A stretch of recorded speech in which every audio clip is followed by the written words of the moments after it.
All right, welcome to another top five spotlight series. We are broadcasting today from a secret location, codename In-Laws House. Our Maquis cell is here today. I shouldn't tell you their names, yes, but I will anyway. It's Neil Timmons for second edition, and we've got Bruce Parrish for first edition. Welcome, guys. Thanks for coming on and giving us your top five Maquis cards. Well, at least she got one expert on the call. All right. Well, today, as I said, today it is top five Maquis. So I'm going to start out with Bruce today for our top five. Start off with the actual expert. First edition Maquis cards. Not an expert at all. So I didn't include any of the reactor cards because those are a given. Because if you're going to play Maquis, you have to use, they call themselves the Maquis. You can't really count that as a top card if you have to use it. All right, so we'll start from the bottom. We're going to go with Learning Curve because this is your draw mechanism. Without it, there's not a whole lot of draw available to Maquis. Damn, I hate that card in 2E. So you have to use Learning Curve, right? So what it does is whenever you play two Maquis people in one turn, you get to draw an extra card at the end of the deck, and it goes face down onto Learning Curve. So not only do you get an extra draw at the end, but you can also cycle this card whenever you want to draw off the top of your deck. So it's just continuous cycle with Maquis. And then number 4. Hold on. I don't know a lot about 1E, but that sounds incredibly powerful. It is, but it's hard to set up just like anything else in 1E, right? So yeah, sure. Yeah, okay. Anything worth doing in 1E takes actual effort. It's not like 2E where I just play the card and now I can use it. Yeah. Oh, harsh. Yeah, burn. This on 2E, I disagree, but that's okay. Go carry on. Number 4 is Cassidy, because you got to have Cassidy if you're going to play Maquis. Well, that's backwards, huh? That's how it shows. All right. Man, I would date her in a minute. Cisco's got the right idea. Yeah. Well, she's now times 2, which is helpful. And then all your other Maquis present are strength +2. And they get all kinds of stat bonus boosts, but that one's important, kind of. Number 3 is Stolen Defiant. Backwards Stolen Defiant. All right. So we have Stolen Defiant because Maquis don't have a lot of large ships available to them. Stolen Defiant is outside of typical Maquis shenanigans. This is their only large ship. So if they venture outside the Badlands, this is a necessity. It's on my honorable mention list, but only because the errata team is terrible. All right, number 2 is Envil. Still backwards, I know. But she's universal, and she has medical. Maquis lacking medical, hardcore. They do. And number 1 is Maquis Quark, because I'm me, and Quark is the best, no matter what affiliation. Oh, man. Yeah. He's also pretty skill dense if you're in a block environment playing DS9 Maquis. And that's it. That's all I got. I was a little sad to see it when they converted Maville that they didn't do her something with her 2E ability, which is, I don't know, Neil, is she on your top 5? Maville? She's not. She is the second card in my honorable mention list. All right, well, I'll let Neil talk about what she does, but she's pretty, her ability is pretty incredible in 2E. Yeah. In 1E, she's just like a filler universal. I have medical. Oh, in 2E, she's a staple. Every Maquis deck I build, there's 3 of her I start with 3 of her in the deck.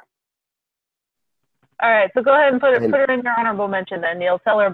Okay. All right, so we'll move on to second edition, and right. Neil, go ahead and tell us about his top 5 2E Maquis cards. Top five 2E Maquis cards. I will also start from the bottom for Bruce's reason.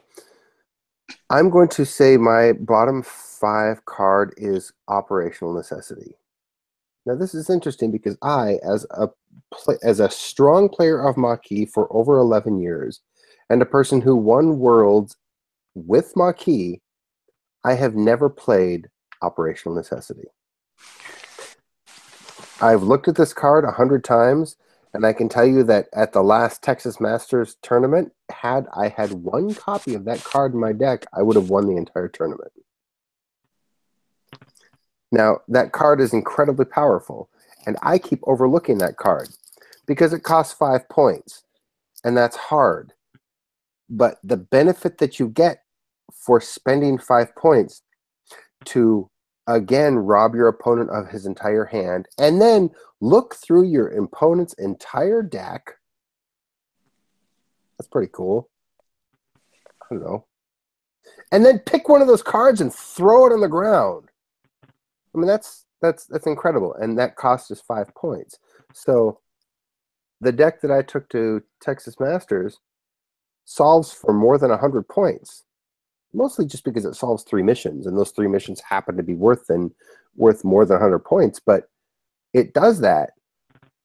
There should have been. Wait, are you sure? Operational necessity? That's an interrupt prevention.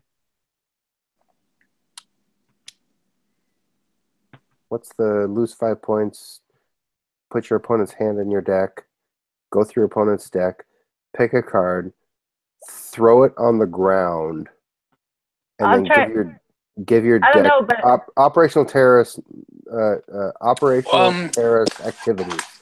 Organizational terrorist activities. Organizational terrorist. Yeah, that's the one. Oh, okay. It's in one. Yeah, I got put in the full Nelson with that one at Texas Chainsaw Masters. Yeah, it's a real good card. He put Strange New World on one of my missions. He biogenic weaponed another one, and then he used organized terrorist activities to take out all of my law personnel so I can do Strange New World. So he put his lockout. That's in TUI? That's what it does in TUI? Yeah, it's a real good card. Yeah. I've never played that card once, and I look at that card and I salivate because I've played Maquis a lot. I've been playing Maquis. It just damages a ship. Yeah. It's not as powerful. It's not as good in 1E. No. But it doesn't look like it's very good in 2E until you play it mid to late game. Then it's incredible. That card is insane. All right, let's move up to number 4. Number 4, I would say, is Elude Federation Forces. It's a 40-point mission. You solve for greater than 32 cunning or greater than 32 strength. And the skills on that mission are exceedingly abundant over all Maquis personnel.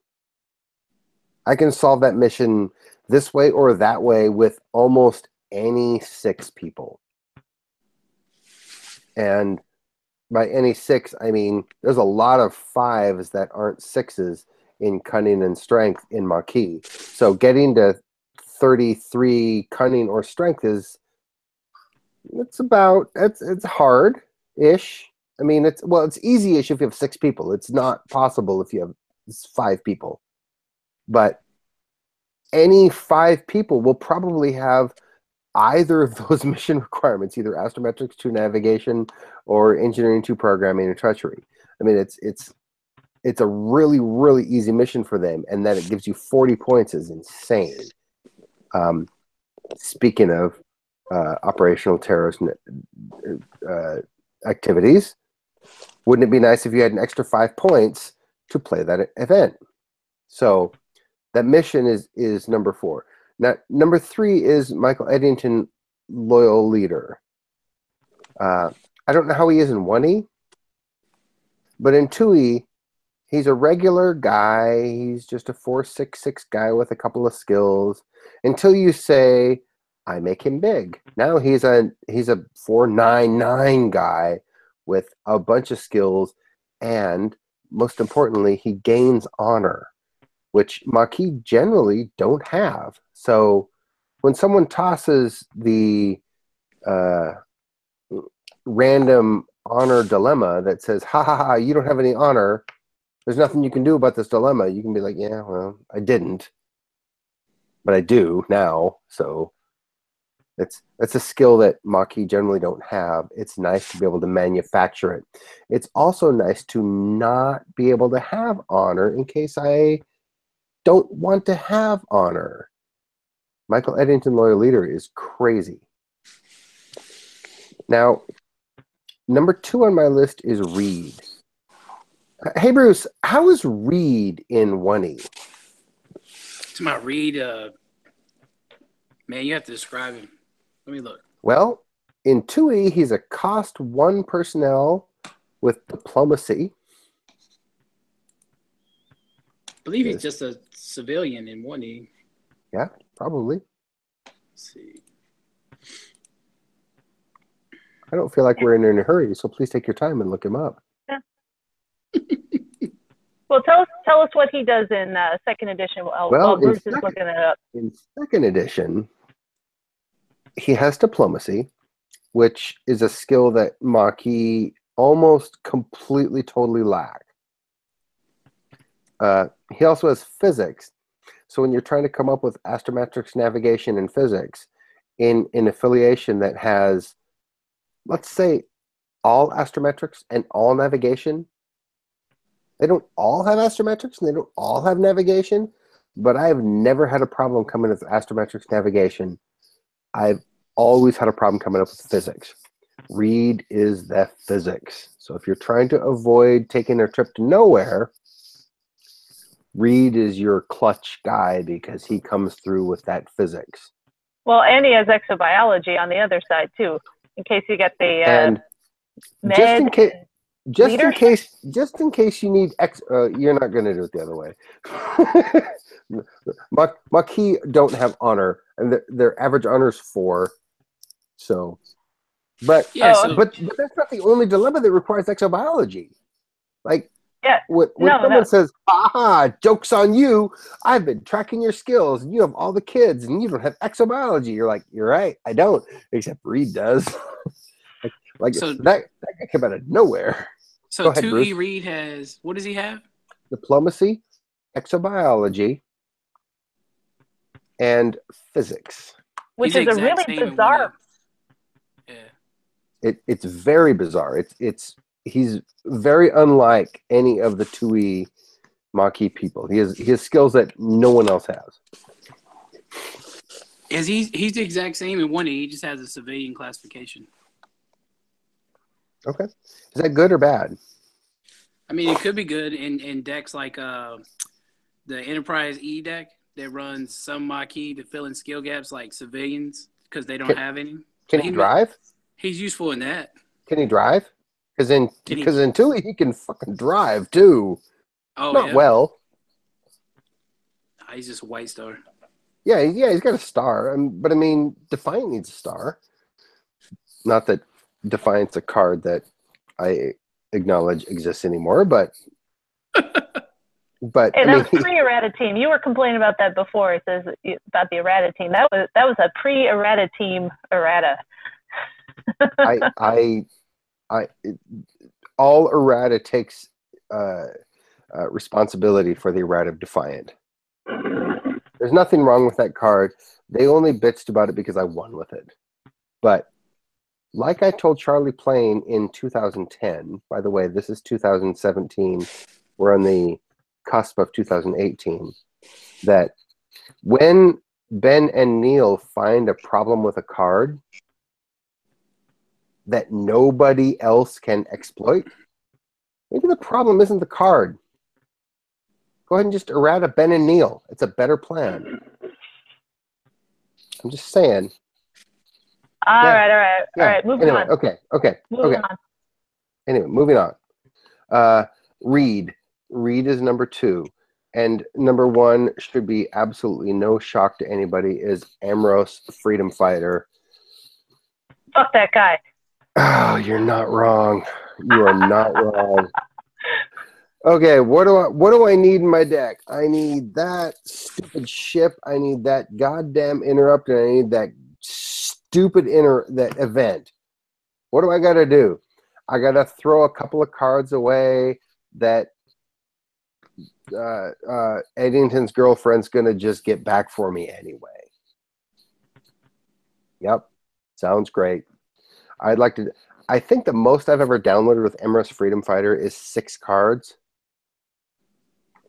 But I did that one time. Mostly I download 3 cards with him.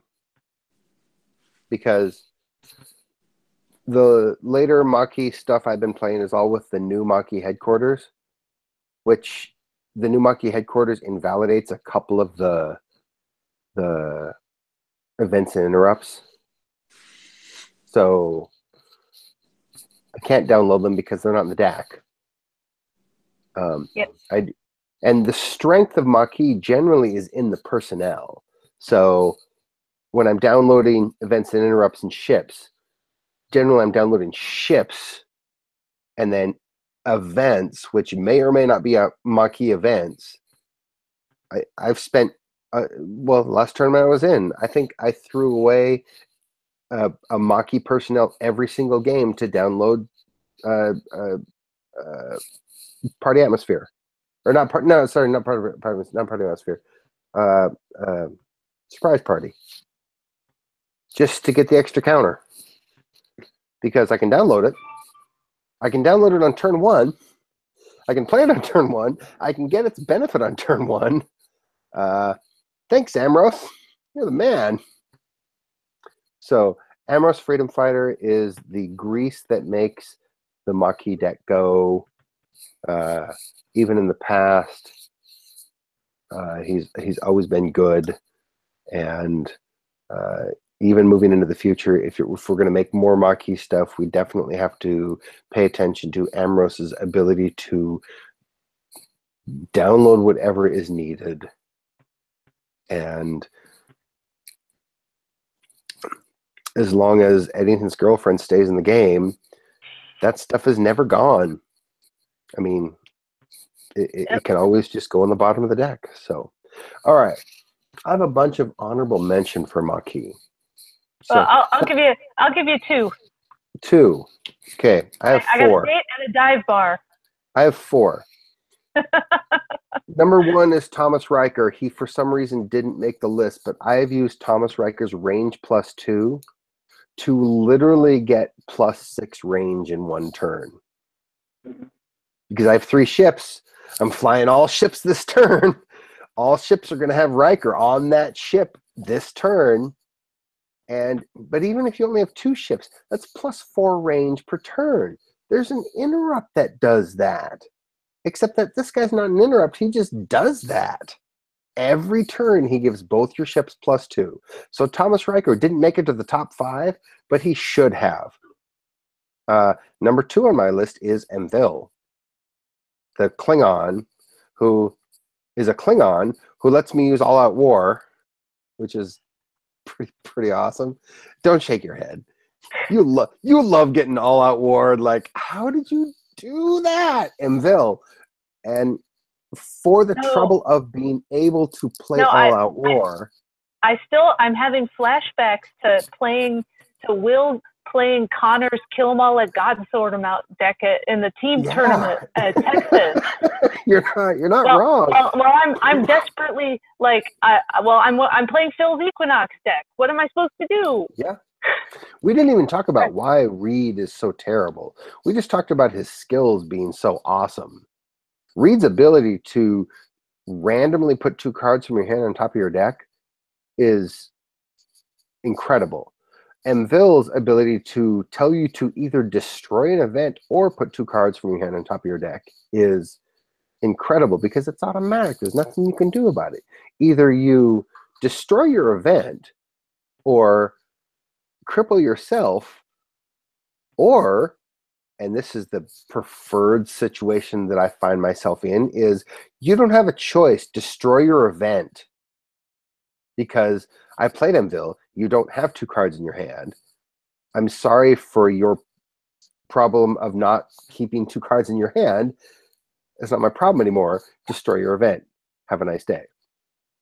So the 3rd card I put on my list was Defiant. C'est la vie. I loved you. I loved you so much. In the words of the Babysitters Club, I love you. I kiss you. But you're dead to me. Pre-errata. Just reference the Babysitters Club. Not the Babysitters Club. The Babysitters Club. Find it on iTunes. There's 90 episodes. Okay. find it in the because there's a podcast for everything. There's a podcast for everything. It's the Greatest Generation Facebook group that has been taken over by the Baby Bees. But I digress. Okay. The Defiant was the greatest ship ever to be a ship ever. And then the errata team made it the worst ship ever to be a ship ever. But what do you do? It's a great ship. So, and then Defiant Reprisal, the virtual card that looks like it's terrible. It's not terrible. It's really, really good. So it's one of those counters to Tragic Turn that makes Tragic Turn bad. And they gave it to the Maquis for some reason. So. All right. Well, hey Neil, I'm gonna leave it there then. We'll let people ponder the goodness or badness of Defiant Reprisal. We lost Bruce. Poor Bruce. He had technical difficulties, but and apparently he has to go out on patrol now. So Bruce, Godspeed, man. Stay safe tonight. Hope it's not too cold in North Carolina. Thank you for sharing your 1E Maquis. It was fantastic. Yes, yeah, it was good seeing some of the some of the conversions and some of the stuff that's happened there. So if you are watching this, I'm going to sign off from the secret bunker, our location for our Maquis cell. No idea where we are. We'll see you guys next time for Top 5 Dominion.